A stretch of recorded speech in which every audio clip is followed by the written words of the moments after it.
volta hoje para explorar um tema que eu já adianto. É um tema com grande relevância aí nas provas que a gente pretende fazer ao longo desse ano, porque a Revolução Industrial, ela é um tema que a gente normalmente chama de tema guarda-chuva, né? Você consegue projetar questões em história, em geografia, sociologia, enfim, humanidades de forma geral. Então, bastante atenção aqui, porque é um conteúdo que recorrentemente aparece em questões de vestibulares e pela importância do tema, né? Afinal de contas, ele vai de fato, né, revolucionar a sociedade da Europa Ocidental, principalmente no momento da sua ocorrência. Então, para a gente começar a falar sobre Revolução Industrial, a gente tem que relembrar algo que é muito importante sempre que a gente estuda história, que é o contexto. Então, a Revolução Industrial ela entra no que o Eric Hobsbawm, ele chamou, um historiador muito famoso do século XX, ele chamou da Era das Revoluções, que data ali mais ou menos do século XVII até o século XVIII, onde vários eventos revolucionários acabaram moldando esse mundo contemporâneo que a gente vai passar a conhecer. Se vocês lembrarem uma das nossas primeiras aulas aqui, eu falei para vocês daquela divisão clássica da história, a periodização clássica. E o mundo contemporâneo, ou a idade contemporânea, de acordo com essa periodização, começa em 1789 com a Revolução Francesa. Mas antes mesmo da Revolução Francesa, a Europa já vinha passando por uma série de transformações, tanto na sociedade, né, quanto também nas mentalidades, como a gente vai ver mais para frente. Então, o primeiro movimento que nós vamos estudar, se eu não me engano, vai ser a aula de semana que vem. A gente vai falar de iluminismo, que é um movimento intelectual que vai principalmente fundamentar o fim do chamado Antigo Regime. Na aula de semana que vem eu explico isso melhor. Revoluções inglesas, pessoal, eu não vou fazer uma aula específica para esse tema, tá? Eu optei por tirar do nosso cronograma, mas eu posso recomendar para vocês algumas leituras para vocês se situarem. Mas o que eu quero que vocês pensem em revoluções inglesas? No final dessa revolução, que acontece na Inglaterra no século XVII, em 1649, a Inglaterra deixa de ser uma monarquia absolutista e se transformou em uma monarquia parlamentarista. O que significou isso? O fim do absolutismo na Inglaterra. Então agora, a partir então, né, de meios do 17 em diante, quem manda na Inglaterra é o parlamento. O monarca ele tem uma função mais de chefe de Estado, ele é o que a gente chama às vezes de uma figura mais decorativa. É o caso, por exemplo, atualmente, a Rainha Elizabeth, ela reina, mas ela não governa. Quem governa a Inglaterra até hoje é o parlamento. Então é isso que vocês precisam saber por hora desses eventos na Inglaterra. O terceiro ponto é o que a gente vai estudar hoje, né? A Revolução Industrial, que consolida o capitalismo dentro da Inglaterra e depois se espalha por ondas dentro da Europa, e a Revolução Francesa, que acaba de vez com o antigo regime nas principais monarquias europeias. A gente também vai estudar sobre a Revolução Francesa mais para frente. Então, contextualizando rapidamente, o que foi, ou melhor, né, quando aconteceu a Revolução Industrial? Pessoal, a Revolução Industrial ela é datada aí de 18 até o século XIX. Lembrando que ela é dividida em fases, eu vou falar mais para frente as fases que nos importam aqui no estudo de história geral. Ela se iniciou na Inglaterra e depois ela se espalhou pela Europa e na sua segunda fase ela chega até os Estados Unidos e o Japão. E o que foi, né? Como que a gente pode reduzir ou simplificar o processo de revolução industrial? Ela altera a maneira de se produzir, organizar e viver em sociedade. Ou seja, a produção agora ela é em escala industrial. Agora eu consigo produzir uma grande quantidade de produtos em uma capacidade produtiva muito maior, o emprego de máquinas, ainda não automação, mas o uso de máquinas, e é isso que consolida o sistema capitalista no qual a gente vive até hoje. Aqui só uma imagenzinha aqui para vocês fazerem a divisão entre essas duas fases. A primeira fase é a que vai ser contemplada na aula de hoje, tá? Então a gente tem na primeira fase ela começando na Inglaterra e depois se espalhando para a França, Bélgica e Holanda.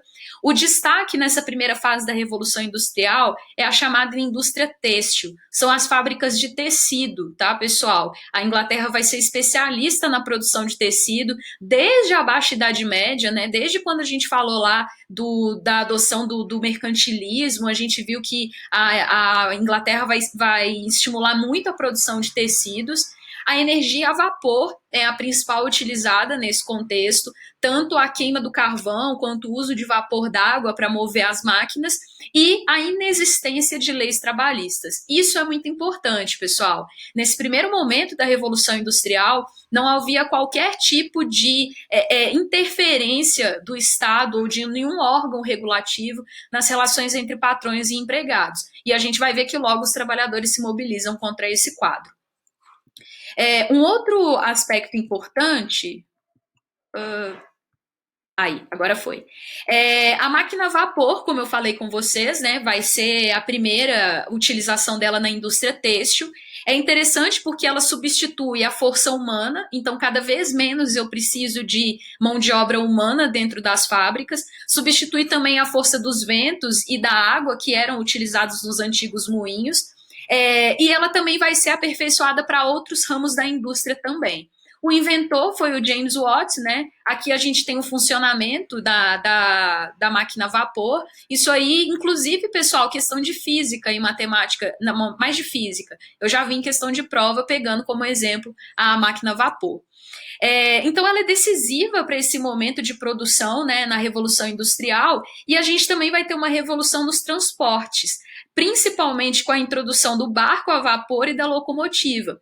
E isso foi revolucionário, pessoal, porque agora você reduz consideravelmente o tempo, né, e a capacidade de armazenamento desses transportes facilita o escoamento da produção para vários lugares dentro da Inglaterra. A Inglaterra vai ser praticamente toda recortada por ferrovias. Logo já no século XIX era o principal meio de locomoção de pessoas e principalmente de produtos dentro da Inglaterra. Então aqui o funcionamento de uma locomotiva a vapor, depois vocês olham isso, tem um videozinho no YouTube. E aí vocês devem estar se perguntando, né? Mas por que na Inglaterra e não em outro estado ou outro lugar do mundo? A Inglaterra, pessoal, ela reuniu condições muito específicas para conseguir dar esse passo para o desenvolvimento da Revolução Industrial. Primeiro delas é no que diz respeito ao acúmulo de capital. A grosso modo, pessoal, acúmulo de capital é riqueza. É dinheiro que a burguesia inglesa conseguiu adquirir ao longo de séculos de exploração, tanto nos campos britânicos, né, tanto dentro da Inglaterra, quanto nas possessões coloniais. Não vamos esquecer que a Inglaterra tinha colônias aqui na América e na Ásia também. A Índia, por exemplo, já era dominada pela Inglaterra nesse momento. A Inglaterra também conseguiu se transformar na principal frota marítima da Europa. Eles derrotam a Holanda numa guerra, eles assinaram esse tratado, os atos de navegação, que garantiria a exclusividade de transporte feito por navios britânicos de produtos para a Inglaterra, e isso vai ser um elemento importante. O segundo ponto é a disponibilidade de mão de obra para as fábricas. A Inglaterra passou por um processo chamado de cercamentos, em que as terras foram sendo convertidas para um uso mais capitalista, ou seja, aqueles antigos servos e camponeses estão sendo cada vez mais expulsos do campo, tendo as suas terras, inclusive, expropriadas, né, tomadas pelos grandes latifundiários, e o que restou para essa galera é ir para a cidade para abastecer as fábricas como mão de obra muito barata. Terceiro ponto, matéria-prima. Era preciso principalmente de carvão e ferro para mover literalmente, né, os equipamentos dentro das fábricas. E o parlamentarismo, né? Quando a Inglaterra estabelece a burguesia no poder, ela também começa a estabelecer uma mentalidade capitalista, por assim dizer. E aí a gente vai ter, então, a Inglaterra reunindo os elementos que fazem com que ela seja pioneira no processo de revolução industrial. Vou falar um pouquinho dos antecedentes, porque para a gente entender o que se transformou, a gente precisa fazer um estudo de como era. Então, como que era a vida, o trabalho e o tempo num ambiente rural antes da Revolução Industrial? Uma cena clássica, né? Para a gente relembrar. Na sociedade feudal, a gente está falando de uma sociedade que era estamental, então os grupos sociais eram divididos de acordo com o critério de nascimento, e era uma sociedade substancialmente rural. A maioria das pessoas vivia no ambiente rural. E na vida rural, pessoal, qualquer um aí que já teve contato com essa vida mais interiorana, né, Por mais que hoje nós vivemos em um país muito urbanizado, ainda é possível acessar esse tipo de espaço dentro do Brasil. E a gente sabe que o ritmo de trabalho e de vida muitas vezes segue o que a gente chama de tempo da natureza ou das necessidades de sobrevivência. O que eu quero dizer com isso? Que o trabalhador do campo, ele trabalhava de acordo com, por exemplo, a luz do sol. Anoitecia, ele ia dormir e amanhã ele continuava tudo de novo. A colheita, a extração de leite, tudo isso era de acordo com a subsistência, ou seja, de acordo com a necessidade. No máximo, eu podia extrair ali um pouco para fazer um comércio, uma troca, mas não era o objetivo produzir para o acúmulo, né, para o excesso. Isso então, aí a gente se pergunta, né? Então, como que a gente chegou para a sociedade que a gente está hoje? Então, aqui de um lado a gente tem essa figura do artesão trabalhando sozinho dentro de um ateliê, para chegar até nessa imagem aqui da fábrica da Nike, onde milhares de trabalhadores aí dia e noite produzindo calçados e roupas e chegam até as nossas casas, né? Como que a gente chegou nesse estágio? Então, o primeiro ponto, né? As principais mudanças que foram estabelecidas têm a ver com as formas de se produzir, de se trabalhar. Então, aquele exemplo que eu dei lá na Idade Média, naquele ambiente rural, a atividade estava muito voltada para o artesanato, ou seja, era muito dependente da mão de obra do artesão. Nessa figura aqui, por exemplo, ó, esse senhor que está aqui produzindo, ele vai fazer os sapatos de acordo com a quantidade ou do jeito que ele achar melhor. Se ele quiser trabalhar 3 dias na semana e folgar o resto, ele pode. Ele é dono tanto da matéria-prima quanto do tempo de trabalho dele. No caso da manufatura, a gente já viu isso começar a mudar. Por quê? Na manufatura, a gente tem esse cenário aqui, ó. O trabalho ele passa a ser dividido, então ao invés de um trabalhador fazer o calçado do início ao fim, essas etapas são divididas em vários trabalhadores e esses trabalhadores se tornam especialistas em uma etapa da produção. Então aqui dá para a gente ver um cortando o couro, o outro medindo o pé do cliente, os outros lá atrás possivelmente costurando ou preparando a sola. Então cada trabalhador vai ser especialista em uma determinada etapa do trabalho. E é dessa parte da manufatura que a gente vem para então maquinofatura, que é o quê? O uso do maquinário. Aqui dá para a gente observar que há uma redução na quantidade de mão de obra humana, afinal de contas, a máquina agora consegue substituir o trabalho de muitas pessoas. E só voltando aqui, o artesão, né, que era o nome que se dava para quem se produzia, vai ser convertido em um operário de fábrica, ou seja, alguém que vai operar as máquinas e que vai fazer a produção agora com o intermédio desses equipamentos dentro do ambiente fabril. O termo que a gente dá para esse grupo agora é o proletariado. É um termo que passou a ser utilizado, né, principalmente ali no 19. Proletariado vem de prole, porque os trabalhadores normalmente tinham muitos filhos. E aí esse termo é dado e são eles que vão agora produzir a riqueza para o burguês, que é o dono do capital, né, que é o dono da fábrica. São os trabalhadores, então, que vão produzir tudo isso agora.